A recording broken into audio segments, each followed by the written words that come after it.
বুখারী শরীফের মধ্যে আমার ভাইরা এইভাবে আল্লাহ পাক রব্বুল আলামিন হাদিসে কুদসির মধ্যে বলেছেন, ওই ভিক্ষুকটারে ধমক দেওয়া মাত্রই ভিক্ষুকটা চলে গেল, মনের মধ্যে ভীষণ কষ্ট নিয়ে চলে গেল। এইদিকে নতুন বিবি খাইতে বসলো, চোখ দিয়া জর্জর করে পানি পড়ে আর কান্দে। স্বামী কই, বিবি গো খাও না কেন? সে বলতেছে, আজকে একজন ভিক্ষুক আইলো, অভাবী মানুষ, অথচ অভাবী মানুষটাকে তুমি ধমক দিয়া দিলা। না জানি কত অভাবের মধ্যে বেচারা আছে, অথচ তুমি তারে কিছু খাইতেও দিলা না, সাহায্য করলা না।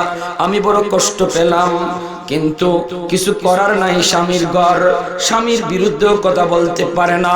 ভাইরা আমার, খানা চলছে, খানা শেষ, কিছুদিনের ভিতরেই আল্লাহ দিন ঘুরায়া দিছে।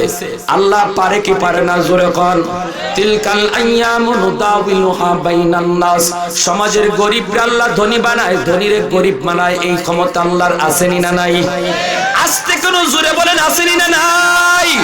কাদির কুদরত দারি বরকামাল, আনতা রব্বি আনতা হাসবি যুল জালাল, আনতা রব্বি আনতা হাসবি যুল জালাল। ভাইরা আমার, অল্প দিনের ভিতরে দেখা গেল ওই জমিদারের সকল ফ্যাক্টরির মধ্যে খালি লস আর লস, তারই শেষ হয়ে গেল। এইদিকে আমার ভাইরা, এই বিবি সেও তো একজন জমিদারের মেয়ে ছিল, জমিদারের মেয়েকে আর রাখতে পারে নাই। অভাবের সংসার, অভাবের সংসারে কেমন করে রাখবে? বিয়ে ভেঙে গেল, সেও তার বাবার বাড়ি চলে গেল। এইদিকে আমার ভাইরা, ওই বিবির, ওই মহিলার আরেকজন জমিদারের সাথে বেশ কিছুদিন পর বিয়ে হয়েছে। বিয়ে হওয়ার পর জমিদারকে নিয়ে আসেও এইভাবে খাইতে বসলো। খাওয়ার মধ্যে একজন ভিক্ষুক দরজার সামনে আইসা ভিক্ষা চাইল। এইভাবে আগের মতোই এই মহিলা বড় দিনদার আল্লাহ ওয়ালি, খানা থেকে উঠা সে গেল ভিক্ষা দেওয়ার জন্য। ভিক্ষা দেওয়ার জন্য যাইছে, গিয়া ভিক্ষা তাকে দিল। এইদিকে তার স্বামী, নতুন স্বামী, সেও খানা থেকে উঠলো। ওইটা সে যে দেখতেছে বিবি যে ভিক্ষা দিচ্ছে। বিবি ভিক্ষা দেওয়ার পর স্বামী আবার নিজের পক্ষ থেকে আরো কিছু টাকা পয়সা তারে ভিক্ষা দিল। এইবার ভিক্ষা টিক্ষা দেওয়া শেষ, দুজন আইসা আবার খাবার টেবিলে খাইতে বসছে। আমার ভাইরা বন্ধুরা, খানা খাইতে বসলো ঠিক, দুজন খাইতে বসলো। স্বামী খানা খায়, কিন্তু মহিলা খানা খাইতে পারে না। হাত তার থেমে গেছে, জবান তার বন্ধ হয়ে গেছে, চোখ থেকে টপ টপায়া জোর জোর করে পানি পড়ে। এইবার স্বামী জিজ্ঞেস করে, বিবি গো, ও বিবি তুমি খাও না কেন? কান্না করো, কান্নার কারণ কি? এইবার বিবি ডাক দেয়া বলতেছে, স্বামী আমি কান্না করি কি জন্য সেটা বলার প্রয়োজন নাই, আমার খানার পেটের ভিতরে যাবে না, তুমি খেয়ে নাও। স্বামী কয়, না না বলতে হবে, কেন তুমি কান্না করো? কান্নার কারণটা তোমাকে বলতেই হবে। এইবার মহিলা কান্দে আর বলে, স্বামী গো, ও স্বামী তুমি তো জানো আমার আগে একটা বিয়ে হয়েছিল জমিদারের কাছে। ওই জমিদার স্বামীকে নিয়ে আমি খানা খাইতে বসেছিলাম। তোমার সাথে যেইভাবে খানা খাইতে বসছি, এইভাবে তার সাথে খানা খাইতে বসছিলাম। খানা খাওয়া অবস্থায় একজন ভিক্ষুক ভিক্ষা চেয়েছিল। আমি খানা বন্ধ করে তাকে ভিক্ষা দিতে গেলাম, কিন্তু আমার জমিদার স্বামী খানা থেকে ওইটা গিয়া ভিক্ষুককে ধমকানি শুরু করলো, গালাগালি শুরু করলো। কেন? সে এই টাইমে ভিক্ষা চেয়েছিল, আমাকে ভিক্ষা দিতেও দেয় নাই, উল্টা ভিক্ষুককে ধমক দিয়া গালাগালি করে বের করে দিল। আবার স্বামী, আজ বহুদিন পর তোমার সাথে বিয়ে হলো, কারণ কি? কারণ তার জমিদারি সব একে একে ধ্বংস হয়ে গেল। ফ্যাক্টরি গুলি একটার পর একটা বন্ধ হয়ে গেল, আমাকেও রাখতে পারলো না, বিয়ে ভেঙে গেল। ওগো স্বামী, আজকে আমি তোমার বাড়িতে খাইতে বসলাম, এই অবস্থায় একজন ভিক্ষুক ভিক্ষা চাইলো, আমি ভিক্ষা দিতে গেলাম, আর তুমি কত সুন্দর আচরণ করলা। কিন্তু আমার আগের স্বামী এত সুন্দর আচরণ করে নাই, তুমি কত সুন্দর আচরণ করেছো। আর আমি যাকে ভিক্ষা দিতে গেলাম তাকে দেখি ভিক্ষুকের চেহারাটা আমার পরিচিত মনে হয়। আগে স্বামী গভীর ভাবে লক্ষ্য করে দেখলাম আজকের ভিক্ষুক ইনি অন্য কেউ নন, আমার অতীতের স্বামী, যিনি একদিন জমিদার ছিলেন, অসংখ্য ফ্যাক্টরির মালিক ছিলেন। ওই আমার জমিদার আগের স্বামী আল্লাহ পাক তারে ভিক্ষুক বানাইয়া এখন ঘরের দ্বারে দ্বারে ঘোরাইতেছে। আল্লাহ কি না পারেন, এই কথা মনে করে আমি কান্না করতেছি। এইবার ওই স্বামী বলতেছে, স্বামী বিবি গো, তাহলে আমার কথা তুমি শোনো, আমারও কিছু কথা আছে। বিবি গো, আমাকে চিনোনি? আমাকে তুমি চিনোনি? লক্ষ্য করে দেখো। না গো স্বামী, আমি তোমাকে চিনতে পারি নাই। বিবি গো, তাহলে তোমার ইয়াদ হয় নাই ওই দিন তোমাদের দরজার সামনে যে ভিক্ষুক ভিক্ষার জন্য গিয়েছিল, আজকের জমিদার আমি ছিলাম ওই দিনের ভিক্ষুক। আরো জোরে বলি সুবহানাল্লাহ, আরো জোরে সুবহানাল্লাহ। আহাদুন লাইসা কামিসলি সামাদুন লাইসা কাফাদলি লিমানিল মুলকু তুগু ইতু সাজাওয়ার খুদাই লিমানিল মুলকু তুগু ইতু সাজাওয়ার খুদাই তো খুদাওয়ান্দ ইয়ামিনি তো খুদাওয়ান্দ ইয়াসারি তো খুদাওয়ান্দ জমিনি তো খুদাওয়ান্দ समाई तो रहीमी तू करीमी तो समीई तू बसीरी तू मुइद्दी तू मुदिल्ली तू मालिकिल अर्श बजाई। जुरे बोली अल्लाहु अकबर, आरो जुरे अल्लाहु अकबर। इब्राहिम पढ़ी अल्लाहुम्मा सल्लि अला मुहम्मद व अला आलि मुहम्मद कमा सल्लैता अला इब्राहीम व अला आलि इब्राहीम इन्नका हमीदुम मजीद। अल्लाहुम्मा बारिक अला मुहम्मद व अला आलि मुहम्मद कमा बारकता अला इब्राहीम व अला आलि इब्राहीम इन्नका हमीदुम मजीद। खानाए काबा का मंजर ऐ खुदा देखा मुझे, खानाए काबा का मंजर ऐ खुदा देखा मुझे, मक्का और शहरे मदीना देखने को दे मुझे, मक्का और शहरे मदीना देखने को दे मुझे। ओ मकामात मुबारक की जियारत हो नसीब, जिसमें रहमत बेशुमारा देखने को दे मुझे, जिसमें रहमत बेशुमारा देखने को दे मुझे। ऐ खुदा सैराब कर दे आब ज़मज़म से मुझे, इस्तिलाम हजर अस्वाद से मुशर्रफ कर मुझे,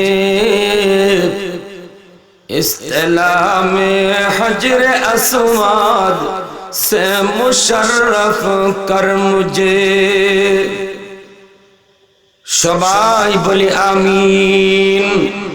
जबान खुले मौलार शाने जिकिर करी ला इलाहा इल्लल्लाह, जुरे ला इलाहा इल्लल्लाह।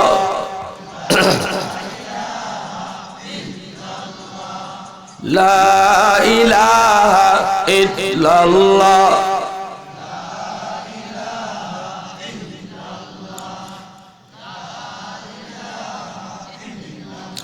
ए गुल तो गुल नहीं है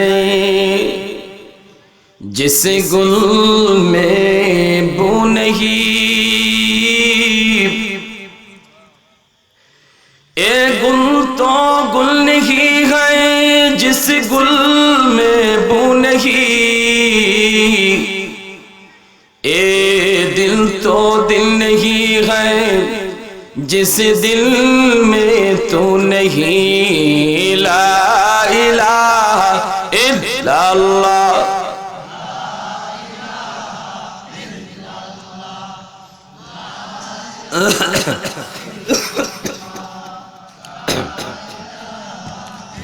ला इलाहा इल्लल्लाह मुहम्मदुर रसूलुल्लाह।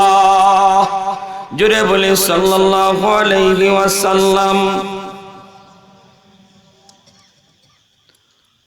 ঐতিহ্যবাহী ওয়ালহা ইসলামী যুব সমাজের উদ্যোগে আয়োজিত আজকের তাফসীরুল কুরআন মহাসম্মেলনের সম্মানিত সদরে জলসা সভাপতি সাহেব, উপস্থিত জাতির বিবেক উলামায়ে কেরাম, অত্র এলাকার মুরব্বিয়ানে আযম, আমার প্রাণপ্রিয় যুবক ভাইরা, পর্দার আড়ালে পর্দানিশীন মা ও বোনেরা, রাত গভীর, লম্বা চড়া বয়ানের কোনো অবকাশ নাই। আমার আলোচ্য বিষয় হিংসা ও অহংকারের পরিণাম। यारे हाजिरिन, तिलावत की तो आयात अल्लाह पाक बोलेन, बंधु अपनी बोलुन আল্লাহ আমার রবের কাছে আমি মানুষের হিংসা থেকে আশ্রয় চাই। পবিত্র কোরআনের সূরা নাস, নাসের আগের সূরার নাম সূরা ফালাক, এর শেষের আয়াতে আল্লাহ বলেন, বন্ধু এই সূরায় আল্লাহ তার হাবিবকে কিছু জিনিস থেকে আশ্রয় চাওয়ার জন্য, আল্লাহর কাছে আশ্রয় চাওয়ার জন্য শিক্ষা দিয়েছেন। এর মধ্যে সর্বশেষ শিক্ষাটা আপনি বলুন, আমি আমার রবের কাছে ওয়া মিন শাররি হাসিদিন ইযা হাসাদ, যারা হিংসা করে হিংসুকদের হিংসা থেকে আল্লাহর কাছে আশ্রয় চাই। তাহলে বোঝা গেল হিংসাটা বহুত বড় একটা খতরনাক খারাপ জিনিস। ঠিক না বেঠিক জোরে বল। আল্লাহ রাসূল সাল্লাল্লাহু আলাইহি ওয়াসাল্লাম তার হাদিস শরীফে বলেন, ইয়াকুম ওয়াল হাসাদ ফাইন্নাল হাসাদ ইয়াকুলুল হাসানাত কামা তাকুলুন নারুল হাতাব। নবীজি বলেন, তোমরা হিংসা থেকে বাঁচো, হিংসা থেকে বাঁচো, কারণ হিংসা মানুষের নেক আমল এমন ভাবে খেয়ে ফেলে যেমন ভাবে আগুন কাঠ খেয়ে ফেলে। জোরে কই সুবহানাল্লাহ। আগুন যেভাবে কাঠ লাকড়ি খেয়ে ফেলে, এইভাবে মানুষের দিলের হিংসা এটা মানুষের নেক আমলকে এইভাবে খেয়ে ফেলে।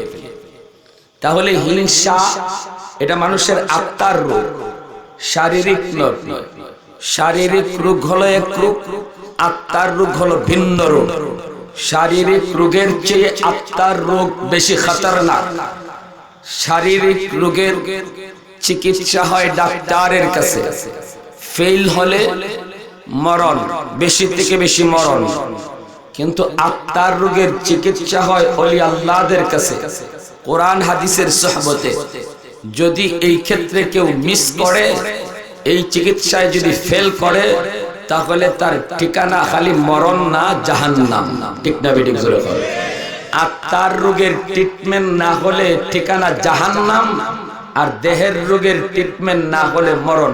মরণ তো হবেই 2 দিন আগ পর। ঠিক না বেঠিক জোরে বল। এজন্য দেহের রোগের চেয়ে আত্মার রোগের চিকিৎসা খুব বেশি জরুরি। দেহের রোগের চেয়ে আত্মার রোগ বেশি খতরনাক, এজন্য এর চিকিৎসা নেওয়াও জরুরি। হিংসা এটা মানুষের আত্মার রোগ। কিসের রোগ? আত্মার রোগ। প্যারে হাজিরিন, এই হিংসাটা আসে কোত্থেকে? অহংকার থেকে। ঠিক না বেঠিক জোরে বল। একজন আরেকজনকে হিংসা করে কখন? যখন তার ভিতরে অহংকার জন্ম দেয়। আর অহংকার একমাত্র কেবলমাত্র শুধুমাত্র আল্লাহ পাকেরই মানায়। মানুষের পক্ষে কোনো অহংকার করা ঠিক নয়। ঠিক না বেঠিক? অহংকার তুমি কিসের করো? বড়াই তুমি কিসের করো? কোনো না কোনো এক দিক দিয়ে আল্লাহ তোমাকে দুর্বল বানায় রাখছে। ঠিক না বেঠিক? কোনো না কোনো এক সাইড তোমার দুর্বল রয়েছে। কোন দিকে দুর্বলতা নাই, শুধুমাত্র একমাত্র আল্লাহ। এজন্য আল্লাহ বলেন আত্তাকাব্বুরু রিদাই, অহংকার আমার পোশাক। অহংকার করা শুধু আমি আল্লাহর মানায়, আর কারো জন্য অহংকার মানায় না। তুমি নজর করে দেখো তোমার জীবনের কোন এক সাইডকে আমি আল্লাহ দুর্বল বানায় রাখছি।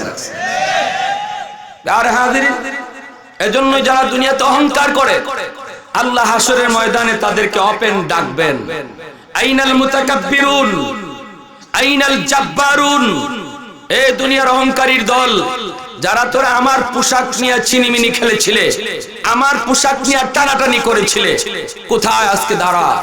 আইনাল মুতাকাব্বিরুন আইনাল জাব্বারুন। কোন অহংকারী আল্লাহর সামনে দাঁড়াইবার সাহস পাবে না। প্যারে হাজিরিন, এজন্য অহংকার থেকে নিজেকে বাঁচা, সবসময় নিজেকে ছোট মনে রাখা।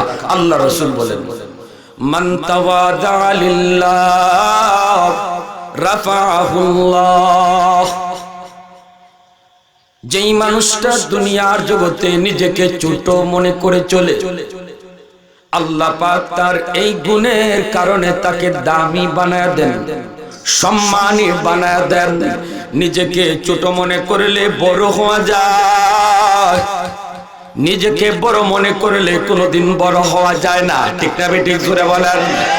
দ্বীনের নবী, মায়ার নবী পরিষ্কার তার হাদিসে বলেছেন, যেই মানুষটা নিজেকে ছোট মনে করলো, নিজেকে সব সময় ছোট মনে করলো, আল্লাহ তাকে দামি বানায় দেন।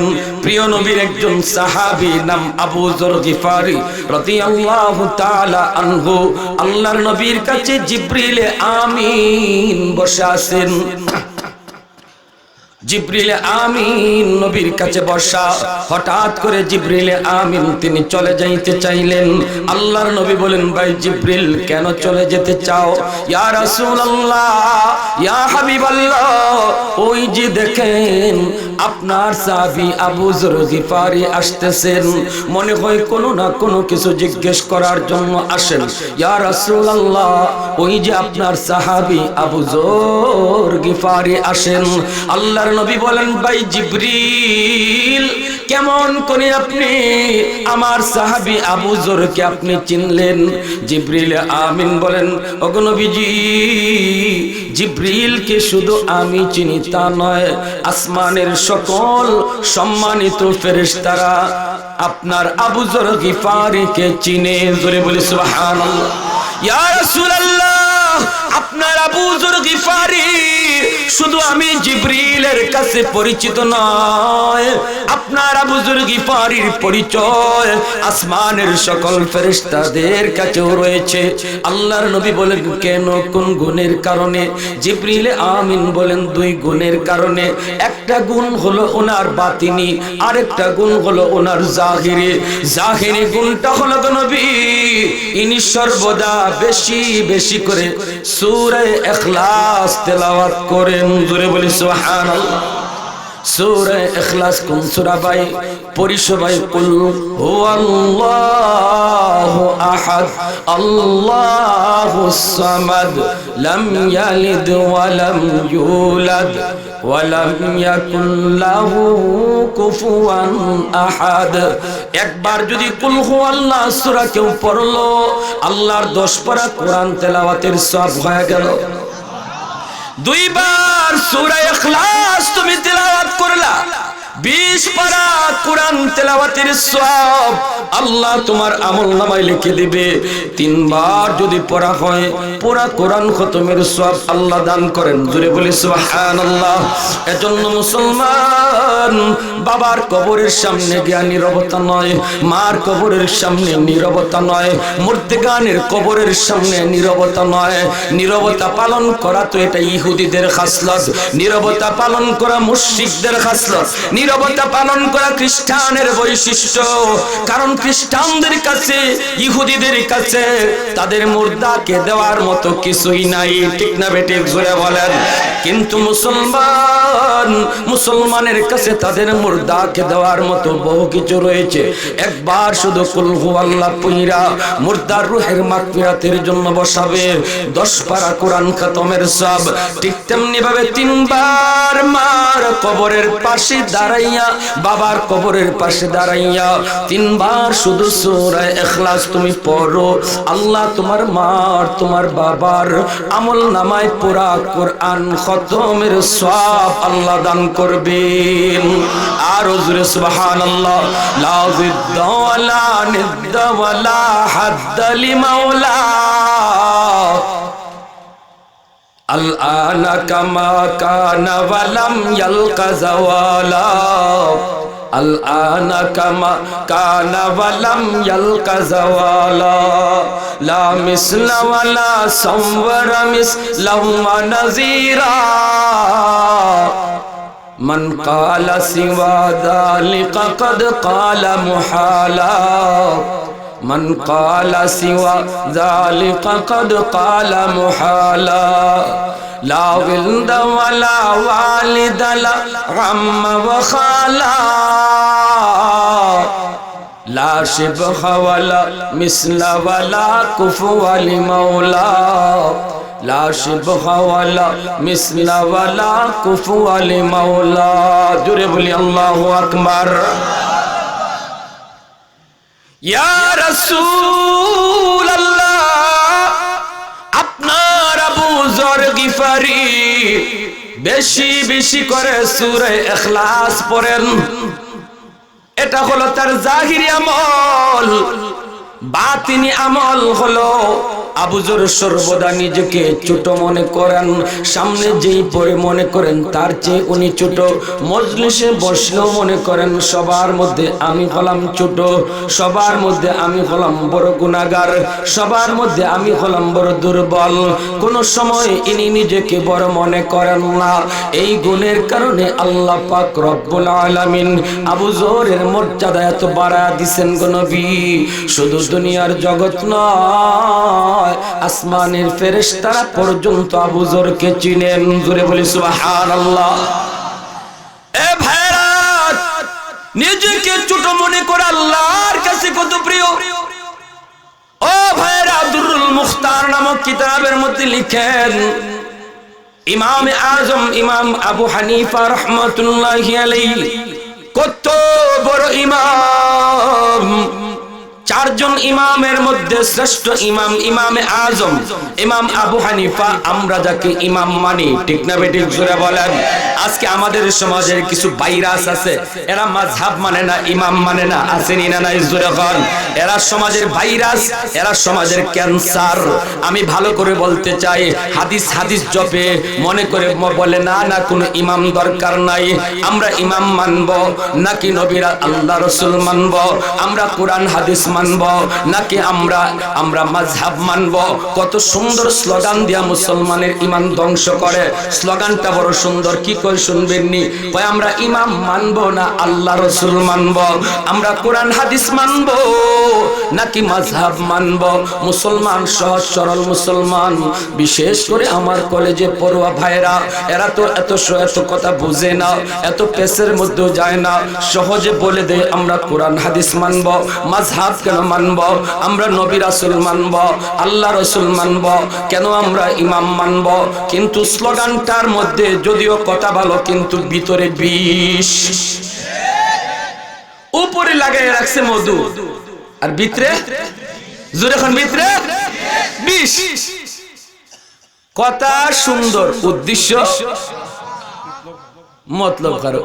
কালিমাতু হাক্কিন উরিদা বিহাল বাতিল। ওই যে শিয়ালে কই গভীর রাতে মুরগিরে গাছের ডালে পাইয়া, কিরে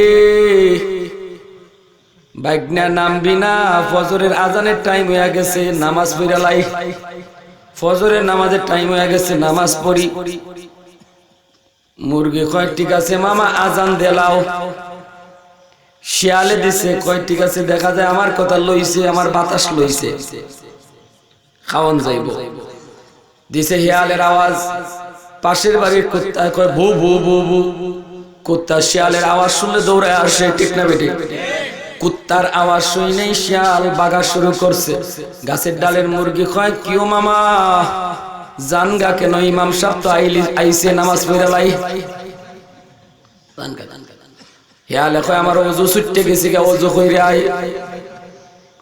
তার মানে শিয়ালে যে মুরগির গাছ থেকে নামাজের কথা কয়া নামাইতে চাইছে, নামাজ পড়তো না, খাইতো। উদ্দেশ্য যার খারাপ, কথা ভালো। যারা বলে আমরা ইমাম মানবো না, আল্লাহ রাসূল মানবো, কোরআন হাদিস মানবো। আমি আগে কই আপনাদের, একজন আহলে হাদিসের বক্তা এই কথা কয়, আমরা ইমাম আল্লাহ রাসূলের কথা শুনবো না ইমামদের কথা শুনবো। পাবলিকে কয় আল্লাহ রাসূলের কথা শুনবো। এটা কি কইলেন? ইমাম আবার দরকার কি আল্লাহ রাসূলের কথা শুনতে? কথা শুনেন, কথা খালি শুরু করবো। এমনি একজন দাঁড়ায় গেছে, দাঁড়ায় কই হুজুর আপনি আল্লাহ না রাসূল? ও মাই গড, ফারাবাস চিনি? ফারাবাস কই হুজুর আপনি আল্লাহ না রাসূল? কইটা আবার কি কইলা তুমি? কই এটাই তো কথা, কারণ আপনি এখন কথা কইবেন, আপনি আমরা শিখাইছেন আমরা আল্লাহ রাসূলের কথা শুনবো না ইমামদের কথা শুনবো। এখন যে আপনার কথা আমরা শুনতাম, আপনি আল্লাহ না রাসূল? কয় আমি আল্লাহ না রাসূল না। কয় তো আপনি কি কইবেন? কয় আমি কোরআন হাদিসের কথা কইমু। কয় তাহলে শুনে রাখেন, আমাদের ইমামরা তারা আল্লাহ না রাসূল না, তারাও কোরআন হাদিসের কথা কয়, ঠিক না বেঠিক? জোরে কর। ওই চিনি, ওই চিনি শেরের উপরে শোয়াশের, বুঝেননি আপনারা? শেরের উপরে শোয়াশ। কোরআন হাদিস মানবো না, মাযহাব মানবো, এটা হইছে আরেকটা গাঁজাখুরি কথা। একটা মিসাল দিই, আপনারা যদি কেউ কয় ভাই আপনার বাড়ি সিলেট না বাংলাদেশ, কিতা কইবেন? কইবেন তোর তার কয়টা সিসে রে মাথা। এটা ছাড়া তোর জবাব নাই। জবাব না দিয়ে কি কইমু তোর মাথার তার কয়টা সিসে? কেন? কই তুই এটা কি প্রশ্ন করলি? আপনার বাড়ি মৌলিবাজার না বাংলাদেশ? আরে আরে আহাম্মক, মৌলিবাজার বাংলাদেশের ভিতরেরই একটা অংশ, ঠিক না বেটি? তুই জিজ্ঞাসা পারছ আপনার বাড়ি মৌলিবাজার না হবিগঞ্জ? তুই খোঁজ বাংলাদেশ না মৌলিবাজার। ঠিক তেমনি ভাবে যে মানুষটা যারা কয় যে আমরা কোরআন হাদিস মানবো না মাযহাব মানবো, এরা কথাটা সেমই রকম। আহাম্মকি এটাও বুঝে না যে মাযহাবটা কোরআন হাদিসেরই ভিতরের অংশ। মাযহাব কোরআন হাদিসের ভিন্ন কোনো বিষয় নয়, মাযহাব কোরআন হাদিসেরই ভিতরের অংশ। যেমনি ভাবে মৌলিবাজার বাংলাদেশের অংশ, ঠিক তেমনি ভাবে চার মাযহাব কোরআন হাদিসের অংশ। আল্লাহর কোরআনের ব্যাখ্যা হলো হাদিস, আর হাদিসের ব্যাখ্যা হলো চার মাযহাব। হাদিসের ব্যাখ্যা হলো চার মাযহাব। আমাদের ইমাম, ইমামে আজম ইমাম আবু হানিফা রাহমাতুল্লাহি আলাইহি এত বড় আলেম, নিজেকে কতটা ছোট মনে করলেন। আল্লাহর ঘর বাইতুল্লাহর ভিতরে গিয়ে ঢুকলেন, ঢুকে তিনি আল্লাহর কালাম কুরআনুল কারীম এক পায়ে দাঁড়াইয়া 15 পারা তেলাওয়াত করলেন। 2 রাকাত নামাজের মধ্যে এক পায়ে আল্লাহর কালাম 15 পারা তেলাওয়াত করলেন। আরেক রাকাতে আরেক পায়ে দাঁড়াইয়া 15 পারা তিলাওয়াত করলেন। এরপরে আল্লাহর ওলি বাইতুল্লাহর ভিতরে বসে বসে আল্লাহর কাছে চোখের পানি ফেলায়া কান্দেন আর বলতেছেন, মালিক আমি তোমার ইবাদতের গোলামির হক আদায় করতে পারি নাই। ও মালিক আমি তোমার গোলামির হক আদায় করতে পারি নাই। কিতাবের মধ্যে লিখেন, দুররুল মুখতার কিতাবে লিখেন, খানায়ে কাবা বাইতুল্লাহ, বাইতুল্লাহ আল্লাহর ঘর। ওই আল্লাহর ঘর থেকে আওয়াজ বের হয়েছে, গাইবি আওয়াজ, এ নোমান আমি আল্লাহ তোমার গোলামির উপর সন্তুষ্ট হয়ে গেছি। যে ইমামে আজম প্রতি রমজানে 61 বার কোরআন খতম করতেন, দিনে 1 খতম, রাতে 1 খতম, হলো 60 খতম, তারাবিতে 1 খতম। তিনি রমজানের 30 রমজানে 61 বার কোরআন খতম করতেন। জোরে বলি সুবহানাল্লাহ। আব্দুল কাদের জিলানী রহমাতুল্লাহি আলাইহি এত বড় ওলি হয়েছেন, নিজেকে কতটা ছোট মনে করতেন। তিনি বলতেন, উহিব্বুস সালিহিন ওয়া লাস্তু মিনহুম লাআল্লাল্লাহ ইয়ারযুকুনি সালাহা। ওগো মালিক আমি তোমার ওলিদেরকে বড় মহব্বত করি,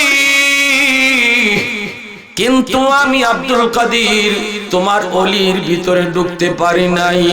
আল্লাহ তোমার ওলিদেরকে মহব্বত করি এই খাতিরে, এই মহব্বতের খাতিরে যেন তুমি আমাকে ওলির খাতায় নাম লিখে দাও।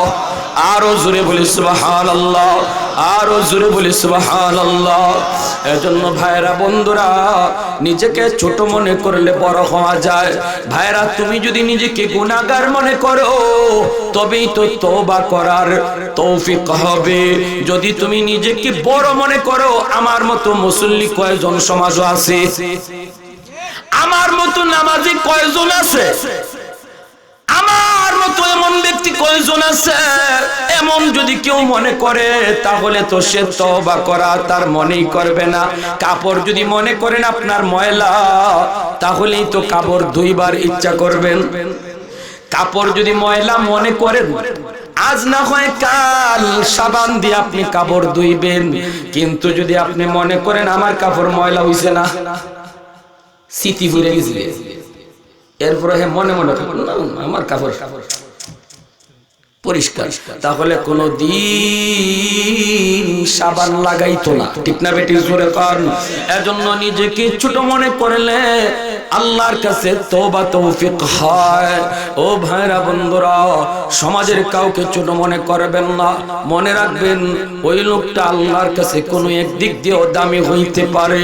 সমাজের কাছে এই লোকটা যদি মনে হয় সে একজন ছোট মানুষ, একজন রিকশাওয়ালা মানুষ, একজন দিনমজুর মানুষ, দিনমজুর মানুষ আল্লাহর কাছে দামি হইতে পারে।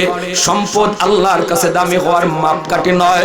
চেয়ারম্যান হওয়া আল্লাহর কাছে সম্মানী হওয়ার মাপকাঠি নয়। লন্ডন যাও আল্লাহর কাছে সম্মানী হওয়ার মাপকাঠি নয়। আল্লাহ বলেন, ইন্না আকরামাকুম ইনদাল্লাহি আতকাকুম। যার অন্তরে আমি আল্লাহর ভয় যত বেশি, সে হলো তোমাদের মধ্যে তত বড় সম্মানী। একজন গরিব মানুষ সেও আল্লাহর ভয় অন্তরে রাখতে পারে কি পারে না? ইরশাদাতুল আকাবির নামক কিতাবে লিখেন, একজন জমিদার বিয়ে করছে, বিয়া কইরা বউ নিয়া খাইতে বসছে, নতুন বউ। এমনি একজন ভিক্ষুক আইছে ভিক্ষা নেওয়ার জন্য। তার নতুন বিবি, সে বড় ভালো, হাত ভালো, দান করার হাত। যেই মাত্র ভিক্ষুক ভিক্ষা চাইল, তারা দুইজন খাওয়ার মধ্যে এমনি বিবি সাহেব খানা বন্ধ করে চলে গেল ভিক্ষুককে ভিক্ষা দেওয়ার জন্য। এমনি স্বামী জমিদার ফায়ার হইয়া খাওয়ান থেকে উঠছে, উইটেই আইসা দিছে ভিক্ষুকরে ধমক, এ ভিক্ষুক তুই বুঝি আর ভিক্ষা যাওয়ার সময় পাইলি না? মাত্র খাইতে বসলাম, এখন তোর ভিক্ষা নেওয়ার টাইম, কিছুক্ষণ পরে আসলো তো হইতো। এমন একটা ধমক দিল ভিক্ষুক, সাথে সাথে বার চলে যায়। মনের মধ্যে ভীষণ কষ্ট। আল্লাহ পাক রব্বুল আলামিন বলেন, ওয়া আম্মাস সাইলা ফালা তানহার, বন্ধু আমার ভিক্ষুককে কোনোদিন ধমক দিবা না, ভিক্ষুককে কোনোদিন ধমক দিবা না। আল্লাহ হাসরের ময়দানে বলবেন, আমি তোর কাছে খানা চেয়েছিলাম, তুই কেন আমাকে খানা দিলি না? আমি তোর কাছে পানি চেয়েছিলাম, কেন তুই পানি দিলি না? মানুষ বলবে, মালিক তুমি তো হলে আহকামুল হাকিমিন, রব্বুল আলামিন, তোমাকে কেমন করে খানা খাওয়াবো? আল্লাহ বলবেন, একজন ভিক্ষুক তোর দরবারে গিয়া ভিক্ষা চেয়েছিল, পেটের ক্ষুধায় খানা চেয়েছিল, তুই তার খানা দাস নাই। এ বান্দা, তুই যদি ওই দিন তার পেট ভরা খানা খাওয়াইতি, মনে করতি যেন আমি মনে করতাম আমি আল্লাহকেই তুই খানা খাওয়াইছ। একজন মানুষ পানির তৃষ্ণায় হাহাকার করতেছিল, এক ফোঁটা পানি, এক গ্লাস পানি যদি তুমি পান করাইতো, আমি আল্লাহকে পানি পান করানো হইতো। বুখারী শরীফের মধ্যে আমার ভাইরা এইভাবে আল্লাহ পাক রব্বুল আলামিন হাদিসে কুদসির মধ্যে বলেছেন, ওই ভিক্ষুকটারে ধমক দেওয়া মাত্রই ভিক্ষুকটা চলে গেল, মনের মধ্যে ভীষণ কষ্ট নিয়ে চলে গেল। এইদিকে নতুন বিবি খাইতে বসলো, চোখ দিয়া জর্জর করে পানি পড়ে আর কান্দে। স্বামী কই, বিবি গো খাও না কেন? সে বলতেছে, আজকে একজন ভিক্ষুক আইলো, অভাবী মানুষ, অথচ অভাবী মানুষটাকে তুমি ধমক দিয়া দিলা। না জানি কত অভাবের মধ্যে বেচারা আছে, অথচ তুমি তারে কিছু খাইতেও দিলা না, সাহায্য করলা না। আমি বড় কষ্ট পেলাম, কিন্তু কিছু করার নাই। স্বামীর ঘর, স্বামীর বিরুদ্ধেও কথা বলতে পারে না। ভাইরা আমার, খানা চলছে, খানা শেষ, কিছুদিনের ভিতরেই আল্লাহ দিন ঘুরায়া দিছে। আল্লাহ পারে কি পারে না? জোরে কোন। তিলকাল আইয়ামু নুদাউলুহা বাইনান নাস, সমাজের গরিবরা আল্লাহ ধনী বানায়, ধনীরে গরিব বানায়, এই ক্ষমতা আল্লাহর আসেনি না নাই? আস্তে কোন জোরে বলেন, আসেনি না নাই? কাদির কুদরত দারি বরকামাল, আনতা রব্বি আনতা হাসবি যুল জালাল, আনতা রব্বি আনতা হাসবি যুল জালাল। ভাইরা আমার, অল্প দিনের ভিতরে দেখা গেল ওই জমিদারের সকল ফ্যাক্টরির মধ্যে খালি লস আর লস, লস শেষ হয়ে গেল। এইদিকে আমার ভাইরা, এই বিবি সেও তো একজন জমিদারের মেয়ে ছিল, জমিদারের মেয়েকে আর রাখতে পারে নাই। অভাবের সংসার, অভাবের সংসারে কেমন করে রাখবে? বিয়ে ভেঙে গেল, সেও তার বাবার বাড়ি চলে গেল। এইদিকে আমার ভাইরা, ওই বিবির, ওই মহিলার আরেকজন জমিদারের সাথে বেশ কিছুদিন পর বিয়ে হয়েছে। বিয়ে হওয়ার পর জমিদারকে নিয়ে এসেও এইভাবে খাইতে বসলো। খাওয়ার মধ্যে একজন ভিক্ষুক দরজার সামনে আইসা ভিক্ষা চাইল। এইভাবে আগের মতোই এই মহিলা বড় দিনদার আল্লাহ ওয়ালি, খানা থেকে উঠা সে গেল ভিক্ষা দেওয়ার জন্য। ভিক্ষা দেওয়ার জন্য যাইছে, গিয়ে ভিক্ষা তাকে দিল। এইদিকে তার স্বামী, নতুন স্বামী, সেও খানা থেকে উঠলো। ওইটা সে যে দেখতেছে বিবি যে ভিক্ষা দিচ্ছে। বিবি ভিক্ষা দেওয়ার পর স্বামী আবার নিজের পক্ষ থেকে আরো কিছু টাকা পয়সা তারে ভিক্ষা দিল। এইবার ভিক্ষা টিক্ষা দেওয়া শেষ, দুজন আইসা আবার খাবার টেবিলে খাইতে বসছে। আমার ভাইরা বন্ধুরা, খানা খাইতে বসলো ঠিক, দুজন খাইতে বসলো। স্বামী খানা খায়, কিন্তু মহিলা খানা খাইতে পারে না। হাত তার থেমে গেছে, জবান তার বন্ধ হয়ে গেছে, চোখ থেকে টপ টপায়া জোর জোর করে পানি পড়ে। এইবার স্বামী জিজ্ঞেস করে, বিবি গো, ও বিবি তুমি খাও না কেন? কান্না করো, কান্নার কারণ কি? এইবার বিবি ডাক দেয়া বলতেছে, স্বামী আমি কান্না করি কি জন্য সেটা বলার প্রয়োজন নাই, আমার খানার পেটের ভিতরে যাবে না, তুমি খেয়ে নাও। স্বামী কয়, না না, বলতে হবে। কেন তুমি কান্না করো? কান্নার কারণটা তোমাকে বলতেই হবে। এইবার মহিলা কান্দে আর বলে, স্বামী গো, ও স্বামী তুমি তো জানো আমার আগে একটা বিয়ে হয়েছিল জমিদারের কাছে। ওই জমিদার স্বামীকে নিয়ে আমি খানা খাইতে বসেছিলাম। তোমার সাথে যেইভাবে খানা খাইতে বসছি এইভাবে তার সাথে খানা খাইতে বসছিলাম। খানা খাওয়া অবস্থায় একজন ভিক্ষুক ভিক্ষা চেয়েছিল।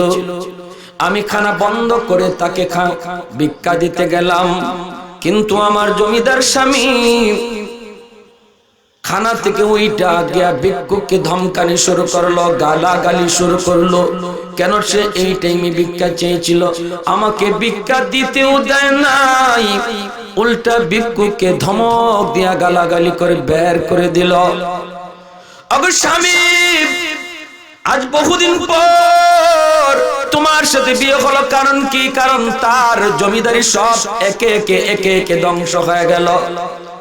ফ্যাক্টরি গুলি একটার পর একটা বন্ধ হয়ে গেল, আমাকেও রাখতে পারলো না, বিয়ে ভেঙে গেল।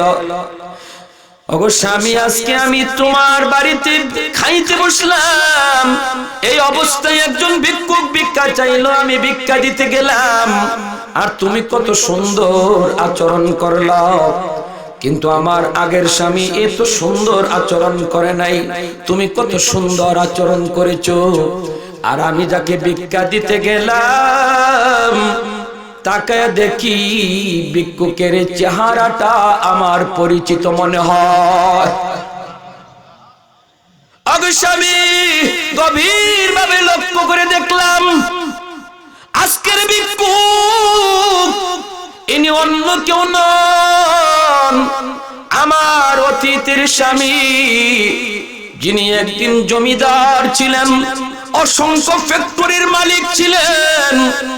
ওই আমার জমিদার আগের স্বামী আল্লাহ পাক তারে ভিক্ষুক বানাইয়া এখন ঘরের দ্বারে দ্বারে ঘুরাইতেছে। আল্লাহ কি না পারেন, এই কথা মনে করে আমি কান্না করতেছি। এইবার ওই স্বামী বলতেছে, স্বামী বিবি গো, তাহলে আমার কথা তুমি শোনো, আমারও কিছু কথা আছে। বিবি গো, আমাকে চিনোনি? আমাকে তুমি চিনোনি? লক্ষ্য করে দেখো। না গো স্বামী, আমি তোমাকে চিনতে পারি নাই। বিবি গো, তাহলে তোমার ইয়াদ হয় নাই ওই দিন তোমাদের দরজার সামনে যে ভিক্ষুক ভিক্ষার জন্য গিয়েছিল, আজকের জমিদার আমি ছিলাম ওই দিনের ভিক্ষুক। আরো জোরে বলি সুবহানাল্লাহ, আরো জোরে সুবহানাল্লাহ। আহাদুন লাইসা কামিসলি সামাদুন লাইসা কাফাদলি লিমানিল মুলকু তুগুইতু সাজাওয়ার খুদাই, লিমানিল মুলকু তুগুইতু সাজাওয়ার খুদাই, তো খুদাওয়ান্দ ইয়ামিনি তো খুদাওয়ান্দ ইয়াসারি, তো খুদাওয়ান্দ জমিনি তো খুদাওয়ান্দ समाई, तो रहीमी तू करीमी तू समीई तू बसीरी, तू मुइद्दी तू मुदिल्ली तू मालिकिल अर्श बजाई। जुरे बोली अल्लाहु আকবার, आरो जुरे अल्लाहु আকবার। অতএব আল্লাহ পাক রব্বুল আলামিন হিংসা পছন্দ করে না, ঠিক না বেঠিক? জোরে বলেন। আজকে তুমি যারে নিন্দাইবা তার মতো আল্লাহ তোমাকে বানাইতে আল্লাহর সময় লাগবে না। কি কথা? যারে তুমি নিন্দাইবা তাকে তোমার মতো বানাইতে আল্লাহর সময় লাগবে না, আর তোমাকে তার মতো বানাইতে আল্লাহর সময় লাগবে না। বহু নজির রয়েছে, বহু নজির এমন রয়েছে। আমার ভাইরা, আরেকটা ঘটনা বলি। অহংকারী ছিল কারুন, ঠিক না বেঠিক? জোরে বলেন। অহংকারীর পতন কিভাবে আসে, আল্লাহ পাক কিভাবে পতন ঘটান। কারুন কত বড় অহংকারী ছিল, নিজের অতীত জীবনের কথা খেয়াল করে নাই, কত কষ্টে ছিল। আজকে সমাজে কিছু মানুষ একসময় গরিব ছিল, এখন ধনী হইছে, পয়সার গরম দেখায়, অথচ তার অতীত জীবনের কথা ইয়াদ করে না। একসময় তার বাপ দাদা কেমন ছিল ইয়াদ করে না। এদেরকে নিমক হারাম বলা হয়। যারা অতীত ভুলে যায় আল্লাহ পাক রব্বুল আলামিন তাদের এই অহংকারের সমুচিত জবাব আল্লাহ দুনিয়াতেও দেয়া দেয়। আল্লাহর কুদরতি ফয়সালায় অহংকারীরা আল্লাহ দুনিয়াতে অপমান করে, ঠিক না বেঠিক জোরে বলেন? কুদরতি ফয়সালায় অপমান হয়। ওই যে ভাইরা বন্ধুরা বুশ বহুত বড় অহংকারী হয়ে গেছিল, ঠিক না বেঠিক জোরে বলেন? চারদিকে মানুষ মেরে মেরে বুশের অন্তরে অহংকার জন্ম নিয়েছিল। আল্লাহ পাক তার কুদরতি ফয়সালায় জুতা ফিটা খাওয়াইয়া তারে নামাইছে, ঠিক না বেঠিক জোরে খান? ব্লেয়ারের ভিতরে অহংকার ঢুকেছিল, এই ব্লেয়ার আল্লাহ জুতা পিটা খাওয়াইছে। নমরুদের ভিতরে অহংকার ঢুকেছিল, আল্লাহ পাক রব্বুল আলামিন মশারে কয় মশারে নমরুদের মাথায় কি ঢুকছে একটু দেখকে আয়। আল্লাহ কি এ মশা এর মাথা কিতা হামাইছে একটু দেখকে আয়। মশা ল্যাংরা মশা নাক দেয়া দুইকা তার ব্রেন পর্যন্ত গেছে ওয়াশ করছে। কি কর এ ভাইরা কারণের ভিতর অহংকার ঢুকলো।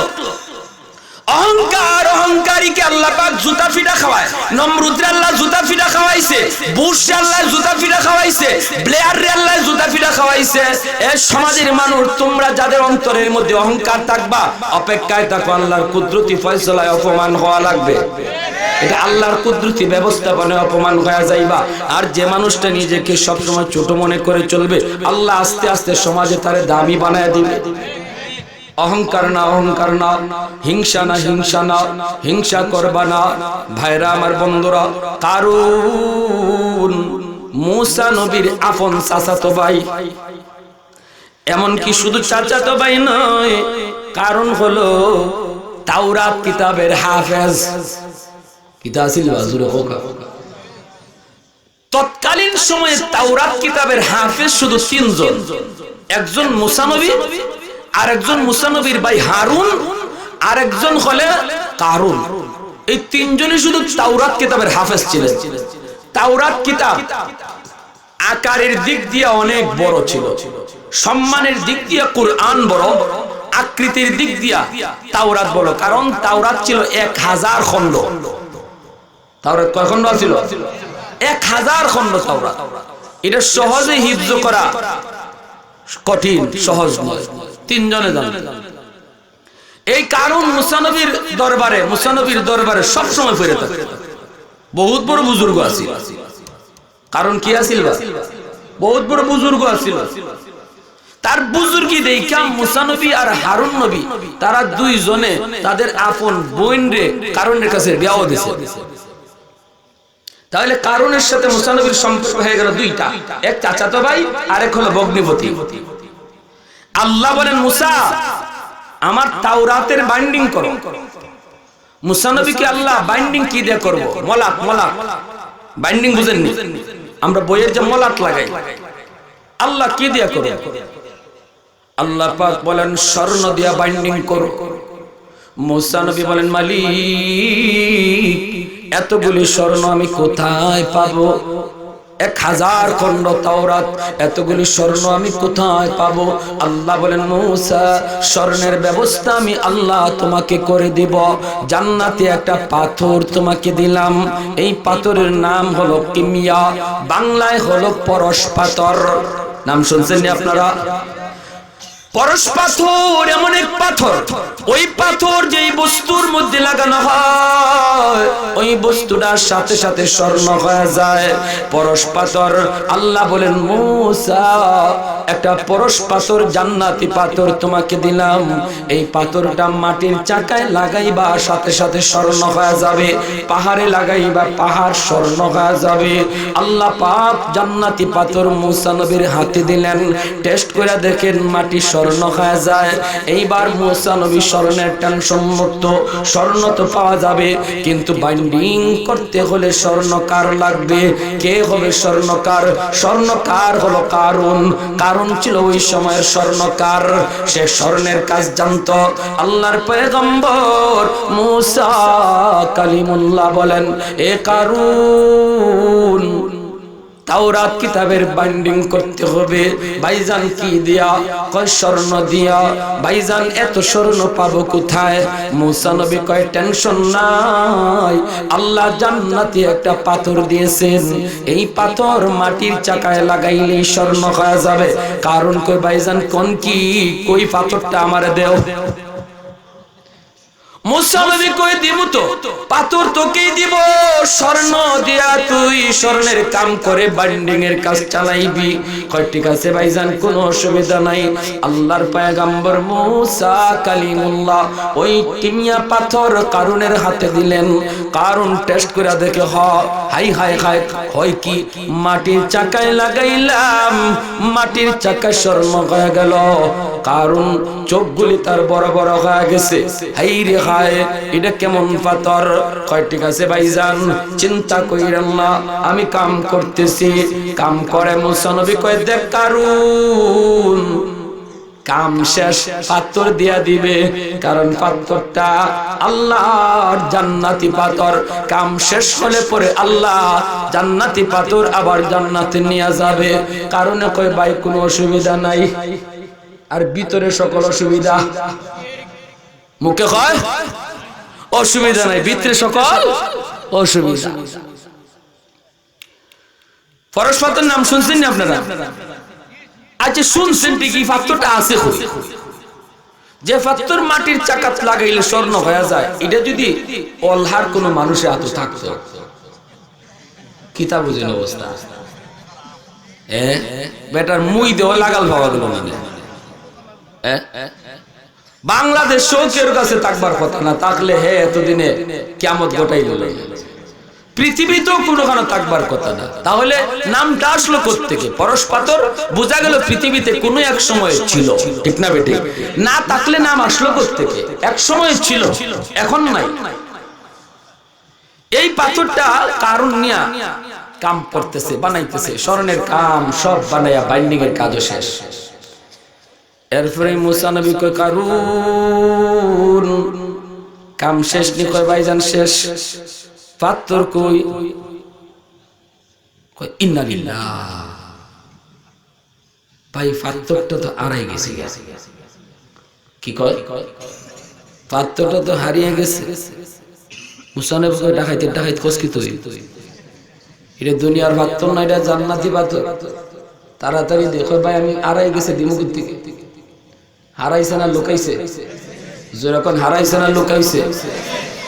আল্লাহর পয়গম্বর মুসা নবী কই দেখ দেখ, লোক করিস না, বিপদ আইব কিন্তু।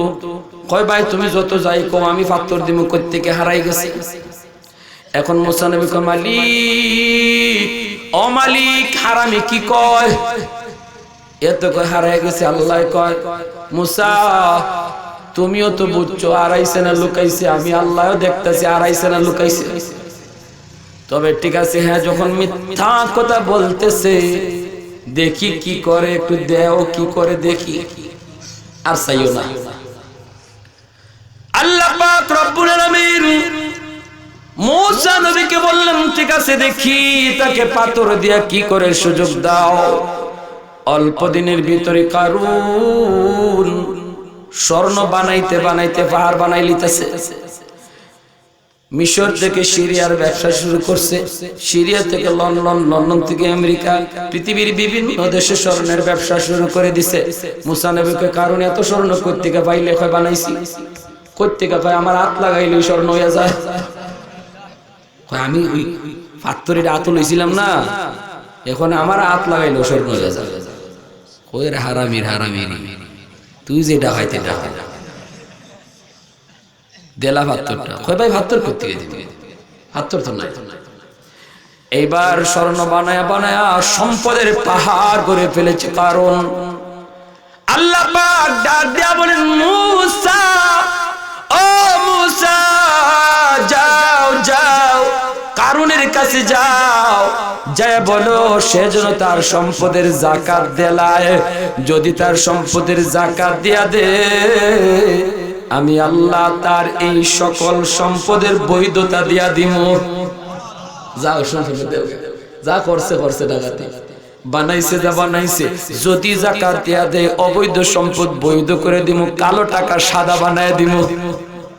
বাংলাদেশে কালো টাকা সাদা বানাইবার সুযোগ আছে না আছে না? আল্লাহ কয় কালো টাকা সাদা বানাইবার সুযোগ যায়। কারণকে যে বলো যাকাত দেন দিয়া দে, যাকাত দিলে আমি তার সম্পদের বৈধতা দিব।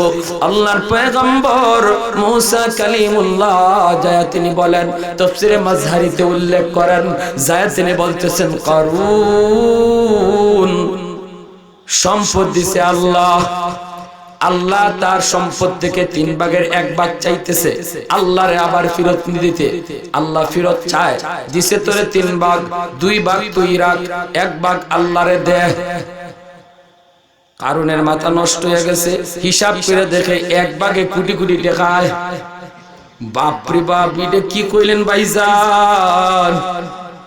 কিতাবের মধ্যে লিখেন কারণের হাত আছিল এমন, এই হাতের মধ্যে যদি পানি লইতো 1 ফোঁটা পানি তার আঙ্গুলের ফাঁক দিয়া মাটিতে পড়তো না। কেমন কিপটার কিপটা, বুঝলেন? 1 ফোঁটা পানি তার আঙ্গুলের ফাঁক দিয়া মাটিতে পড়ে না। এই মানুষটা যখন শুনতে পাইল কোটি টাকা তার যাকাত আয়, মাথা নষ্ট। কয় ভাইজান এটা কি শুনাইলেন? এত টাকা আল্লাহর দরকার নেই। আল্লাহ কি তা করত? কই হারামি কথা কইস না, আল্লাহ যা চায় দেয়া দে।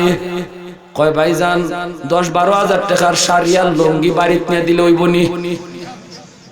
ঢাকা শহরে কোটি কোটি টাকার মালিকরা দেখবেন 10,000 টাকার লুঙ্গি লিয়া বাড়িতে যাকাত দেলায়। যাকাত ফরজ হয়েছে 1 কোটি, দে 10,000 টাকা, হের বলে যাকাত দানকারী, দানশীল, দানবী।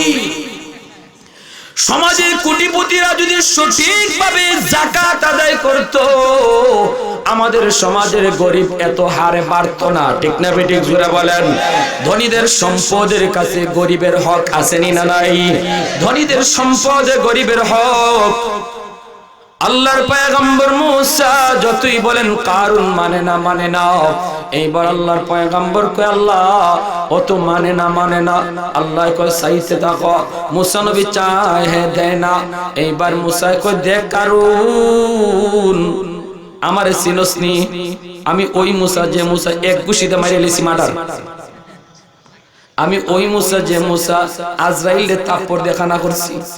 চিনসনি আমারে? দেলা আল্লাহ যা কইছে দিয়া দে, নাইলে তোর খবর আছে। কারণ কয় ভাইজান বুঝজালই কইলে ওই হারামি এক ষড়যন্ত্র করছে। কয় বুঝছি ভাইজান রে বিপদ না ফালাইলে আমি বিপদ থেকে বাঁচতে পারবো না।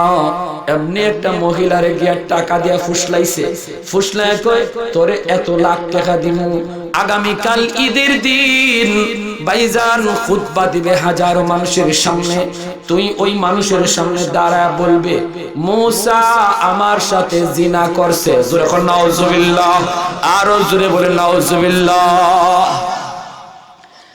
এ ভাইরা বন্ধুরা, আল্লাহর পয়গম্বরের সাথে ষড়যন্ত্র শুরু হবে, আল্লাহর পয়গম্বরের ইজ্জতে আঘাত হবে, আর আল্লাহ বুঝি নীরব বসে থাকবে? ঠিক না বেরিয়ে? আল্লাহ নীরব বসে থাকতে পারে না। মান আদালি ওয়ালিয়ান ফাকাদ আযানতু বিল হারব। ওলিদের সাথে যদি দুশমনী কেউ রাখে, আল্লাহ তার সাথে যুদ্ধ ঘোষণা করে দেয়। এজন্য উলামায়ে কেরামের সাথে যারা দুশমনী করে, আল্লাহ তাদের সাথে যুদ্ধ ঘোষণা করে। মাদ্রাসার সাথে যারা দুশমনী রাখে, আল্লাহ তাদের সাথে যুদ্ধ ঘোষণা করে। ওলি আল্লাহদের সাথে যারা দুশমনী করে, আল্লাহ তাদের সাথে যুদ্ধ করে। ফেরাউন যুদ্ধ করতে চেয়েছিল, টিকতে পারে নাই। নমরুদ আল্লাহর বিরুদ্ধে যুদ্ধ করতে চেয়েছিল, টিকতে পারে নাই। আব্রাহা যুদ্ধ করতে চেয়েছিল, টিকতে পারে নাই। বর্তমান জমানায় নাস্তিকের দল, ইসলাম বিরোধীদের দল, যারা আল্লাহর সাথে যুদ্ধ করতে চায়, আলেম ওলামার বিরুদ্ধে যুদ্ধ চালাইতে চায়, তারা এই জমিনে টিকতে পারবে না ইনশাআল্লাহ। ঠিক না বেরিয়ে করে কর। আরে হাজিরিন, মুসা আলাইহিস সালামের বিরুদ্ধে এত বড় ষড়যন্ত্র করলো, মহিলার টাকা দিয়া ফুসলাইয়ে ঈদের ময়দানে লই আইছে। আল্লাহর পয়গম্বর মুসা কালিমুল্লাহ মাত্র তিনি খুতবা দিবেন, এমনি কারুন দ্বারা কয় ভাইজান খুতবা পরে দেন, আগে একটা মাসলা শোনান। মুসা নবী কয় কি মাসলা রে? কয় মাসলা হইল কেউ যদি কেউ সাথে জিনা করে শাস্তি কি? মুসা নবী কয় রজম। মাটির নিচে বুক পরিমাণ ঢুকাইয়া পাথর মাইরা ওরে হত্যা করে ফেলা। এমনি কারণে কয় এটা খালি আমরা লাগিও না আপনি লাগিও দেন কি তা কয়। মুসা নবী কয় খালি তোমরা লাগি কেন, এটা সবার লাগি। কয় তাহলে এই মহিলা কি কয় শুনেন। মহিলার দাঁড় করায় দিছে। যেই মাত্র মহিলা কথা বলতে শুরু করবে আল্লাহ মহিলার কথা ঘুরাইয়া দিছেন। জোরে কোন সুবহানাল্লাহ, আরো জোরে সুবহানাল্লাহ। হৃদয়ের জানালাটা খুলে দাও না, প্রভুর ডাকে মন সারা দাও না, প্রভুর ডাকে মন সারা দাও না।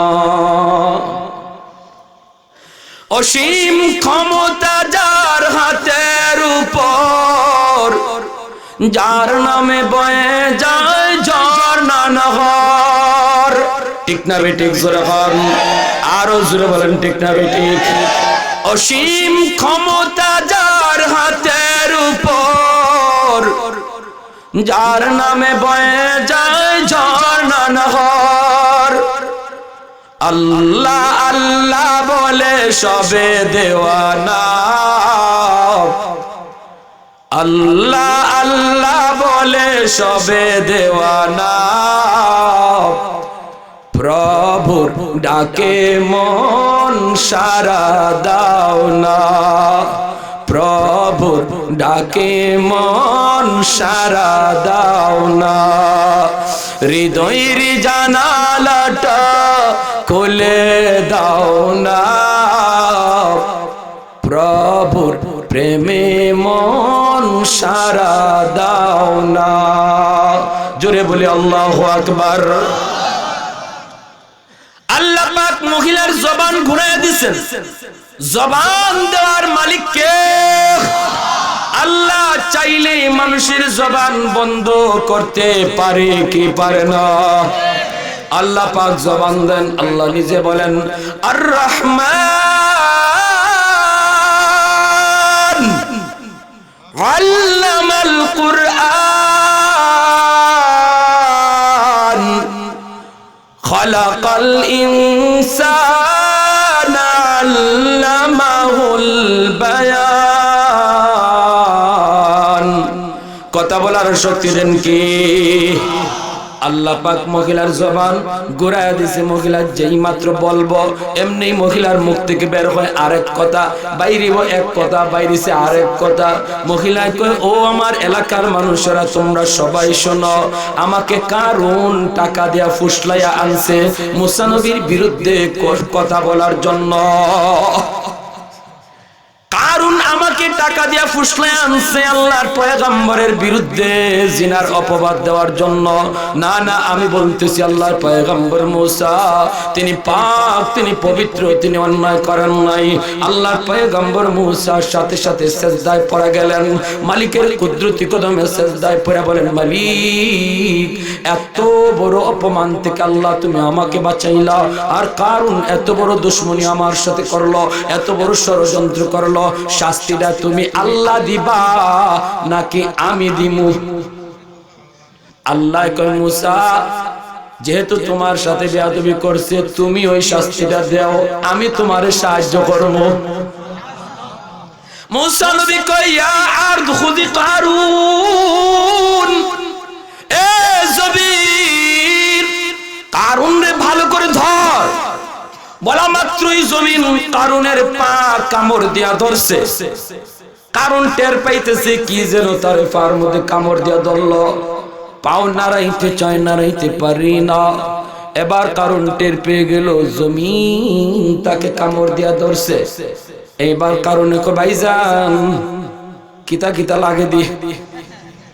আল্লাহর পয়গম্বর মুসা কয় ইয়া আদ খুদি কারুন ভালো করে ধর। এমনি জমিন গিলা শুরু করছে। যেই মাত্র টাকনু পর্যন্ত মাটির নিচে যায় কারণ বুঝে ফেলছে ধরা খায়া গেছে। কারণ কয় ভাইজান, ও ভাইজান বহুত অন্যায় করে ফেলেছি, মাফ করে দাও, মাফ করে দাও।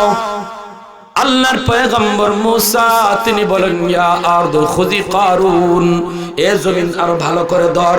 জমিন গিলা শুরু করছে, হাঁটু পর্যন্ত দেবে যায়। কারুন আবারও মাফ চায়, আল্লাহর পয়গম্বর তারে মাফ করেন না, আবার বলেন জমিন ভালো করে ধর। জমিন গিলা শুরু করছে, পেট পর্যন্ত মাটির নিচে চলে গেল। ওই অবস্থায় কারুন কই, ভাইজান ভাইজান মাফ করে দেন, অন্তত আপনার বোনের খাতিরে মাফ করেন। কিন্তু মুসা কালিমুল্লাহ বড় গরম নবী ছিলেন, গরম নবী ছিলেন, তিনি ঠান্ডা হন নাই। আবারও বলেন জমিন ভালো করে ধর, হারামির ধর। আবার গিলে ফেলছে, এইবার গলা পর্যন্ত যাবার পর কারণে কই, বুঝছি আমারে তুমি মাটির নিচে দাবাইয়া আমার সম্পদের লোভ ঢুকছে, আমার সম্পদের মালিক ওইটাই। আল্লাহর পয়গম্বর মুসা এইবার কয়, মালিক হারামি কি কয়, আমি বুঝি তার সম্পদের লোভে পড়ছি মালিক। এ মালিক, কারণের সাথে তার সম্পদ সহ তুমি দাবায়া দাও, এই সম্পদ জমিনে রাইখো না, ওর চোখের সামনে দেখায় দাও ওর সাথে সম্পদ দাপতেছে। এইবার কারণ দেখতে লাগলো তার সমস্ত সম্পদের খাজানাগুলো মাটির নিচে দাপতে লাগলো। এইভাবে কারণ দাপতেছে দাপতেছে, কিয়ামত পর্যন্ত তার সম্পদ সহ মাটির নিচে যাবে। আল্লাহর নবী হাদিস শরীফে বলেন, প্রতিদিন 3.5 হাত মাটির নিচে কারণ যায় ঢুকে, কিয়ামত পর্যন্ত এইভাবে ডুববে। অহংকারী, অন্তরের মধ্যে তার অহংকার ছিল। আল্লাহ কেমন ধরাটা জমিনে ধরা খাওয়াইলেন। এইবার ভাইয়ের আল্লাহ পাক বলতেছে, আল্লাহ পাক বলতেছে, রে মুসা, কারণ এতবার তোমার কাছে মাপ চাইলো, এরপরে তুমি তারে মাপ করলা না, কিন্তু আমি আল্লাহর কাছে শুধু একবার যদি মাফ চাইতো, আমি আল্লাহ তাকে মাফ করে দিতাম। এমনি মুসা নবী কয়, মালিক এজন্যই তো তুমি খোদা, আমি বান্দা, তুমি রব্বে করিম, আমি তোমার গোলাম, তোমার দয়া এত বেশি, তোমার দয়া এত বেশি। এজন্য প্যারে হাজির রাত গভীর, এই যে অহংকার আর হাসাদ, হিংসা, এই মানুষ, এই রোগগুলি মানুষকে দুনিয়াতে পতন ঘটায়, মানুষকে দুনিয়াতে নিঃশেষ করে দেয়। আর যে মানুষটা অহংকার মুক্ত থাকে, দিল সাদা থাকে, আর সবাইকে বড় জানে, আল্লাহ তারে দুনিয়াতেও বড় করে দেয়, আখিরাতেও আল্লাহ কামিয়াব করে দেয়।